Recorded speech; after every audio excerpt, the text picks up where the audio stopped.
She had been driving for almost an hour, the sun low on the horizon, casting long shadows across the streets of a small Midwestern town.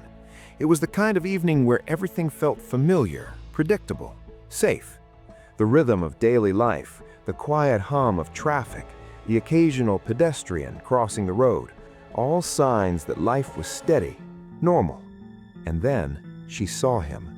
At first, it was easy to dismiss him as just another driver, but there was something about the way his vehicle matched her pace, the way he stayed close, too close. Her heart began to beat faster, a subtle tension rising as she glanced into the rearview mirror. He was following her, not just through one street, but all the way through town. And unlike a careless driver rushing past, this was deliberate, precise, methodical. She remembered the road, a single-lane stretch just past the outskirts of the Walmart parking lot, where traffic usually thinned and the town's rhythm slowed. She had been keeping to the speed limit, careful, cautious, aware of her surroundings, yet he had honked at her, and when she tried to pass him, he didn't yield. Instead, he accelerated, closing the distance between their cars with each passing second. Every turn, every stoplight, every slight pause felt charged with menace. By the time she reached a quiet parking area near a local church, the tension had escalated to something visceral. He pulled in just behind her, cutting off her escape, and then he stepped out of his vehicle. The man was older, his movements slightly unsteady but deliberate, aided by a cane. The sheer audacity of approaching a stranger so directly in the fading light of a summer evening made her stomach churn. What had started as a drive home in a sleepy town had turned into a confrontation she could not have anticipated. She stayed inside her car, hands gripping the steering wheel, her mind racing through every possible scenario. A pedestrian might step out of nowhere, a sudden gesture could trigger violence, but still he advanced, standing just feet away, questioning her silently, aggressively, wordlessly imposing his presence. The authorities arrived soon after, responding to her call. They found her shaken, nearly in tears, but coherent. She explained, carefully, the sequence of events that had led to this moment. The man had followed her from the road, through town, and had confronted her near the church. Officers recognized the tension immediately. A man following a woman alone, approaching her aggressively without justification, was enough to cite disorderly conduct. And yet, even as the law intervened, the situation retained an air of unreality. The man was sober. He had no weapon. There was nothing outwardly threatening in his possession. Still, his behavior left a deep imprint of fear. Why follow someone so closely? Why confront a stranger without provocation?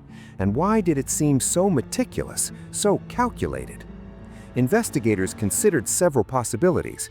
Perhaps it was a misguided sense of authority. Maybe he believed he had the right to correct someone for passing him on the road. Perhaps it was simply a test of dominance, an assertion of control over a stranger to validate his own presence.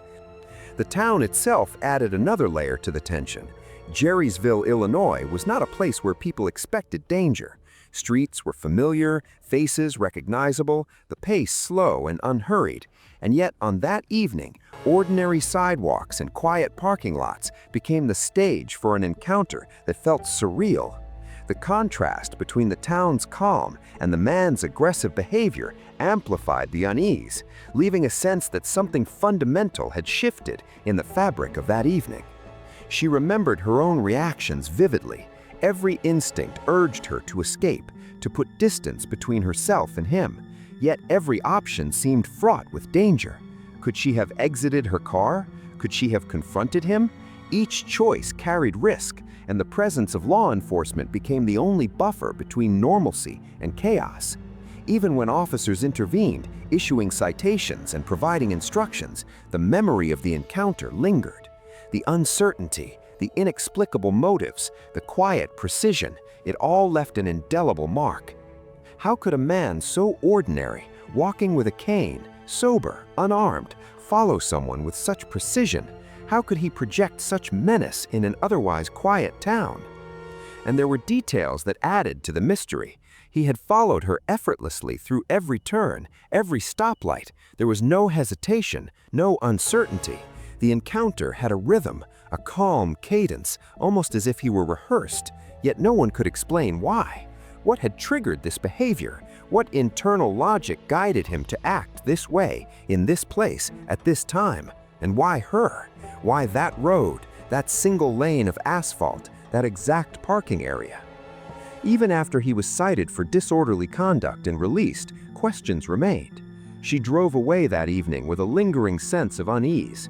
Her safety had been restored in a procedural sense, but her understanding of why it had happened, what had motivated him, remained elusive.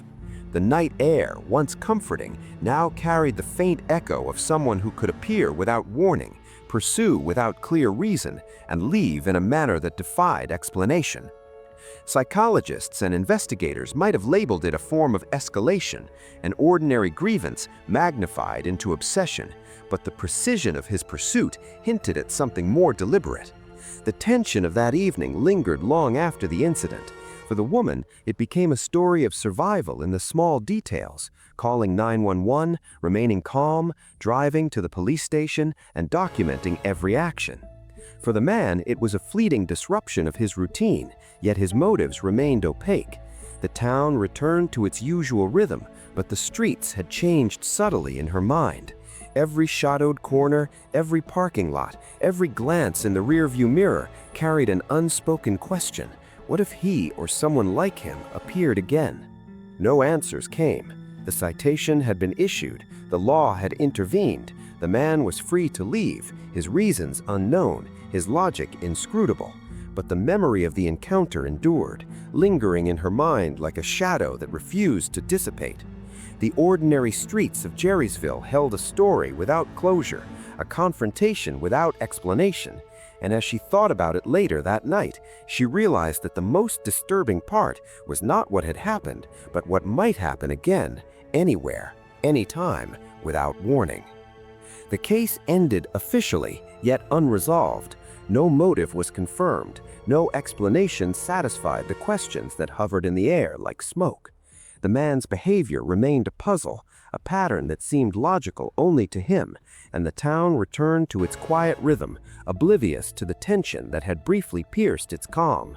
The woman carried on, but with a subtle awareness that the ordinary world could, in a single evening, reveal something extraordinary, something unsettling, and something entirely inexplicable. And somewhere in the fading light of that summer evening, the man disappeared back into the streets, leaving a trail of unanswered questions. Did he act out of misplaced authority, obsession, or was it something we cannot name, something we cannot predict, something that reminds us that even in the quietest towns, ordinary moments can turn into mysteries that have no resolution?